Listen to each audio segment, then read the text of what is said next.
ट्रान्झॅक्शन्सच्या बाबतीमध्ये सांगायला गेलं तर बरीच लोकांच्या बँकेमध्ये खूप सारे ट्रान्झॅक्शन्स होतात.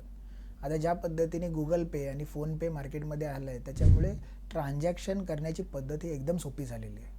विदिन अ सेकंड्समध्ये तुम्ही कोणाला पैसे ट्रान्सफर करू शकता किंवा घेऊ शकता. पण मित्रांनो, हे सगळं करत असताना बरेच वेळेला आपण याचे रेकॉर्ड्स मेंटेन करत रेकॉर्ड्स न मेंटेन केल्याने काय होतं, भविष्यात जर तुम्हाला एखाद्या नोटीस आली, म्हणजे एक उदाहरण द्यायला गेलं तर माझा एक मित्र आहे अजय, तो बरेच वेळेला ट्रान्झॅक्शन करताना इझिली ट्रान्झॅक्शन करून जातो. 1 लाख आले, 2 लाख आले, एखाद्या मित्राकडून पैसे घेतलेले असतील, ते ते परत ट्रान्सफर नसतील केले, तर त्याचे जर त्यांनी रेकॉर्ड्सच ठेवले नाही तर त्याला मोठ्या प्रॉब्लेम्सला सामोरे जावं लागेल. बऱ्याच वेळेला असंही होतं की तो पैसे घेताना एका व्यक्तीकडून घेतो. समजा त्यांनी एका कडून पैसे घेतले, फॉर एक्झाम्पल 2 लाख रुपये, आणि त्याला ज्यावेळी परत करायची वेळ येते त्यावेळी तो त्या व्यक्तीला नाही करत तर त्याच्या घरातल्या कुठल्या तरी मेंबरला करतो, आणि त्याला असं वाटतं की मी त्याचे पैसे परत फेडले. पण इन्कम टॅक्सच्या दृष्टीतून बघायला गेला तर ती तुमच्या याच्यामध्ये ट्रान्झॅक्शनची एंट्री झालेली आहे, ती रिव्हर्स एंट्री नाही झालेली. त्याच्यामुळे तुम्ही ज्या अकाउंटमधून पैसे घेता, जर ते लोन असेल तर त्याच अकाउंटमधून त्याच व्यक्तीला ते पेमेंट झालं पाहिजे, जेणेकरून तुम्हाला ट्रॅक करताना ते बरं पडेल.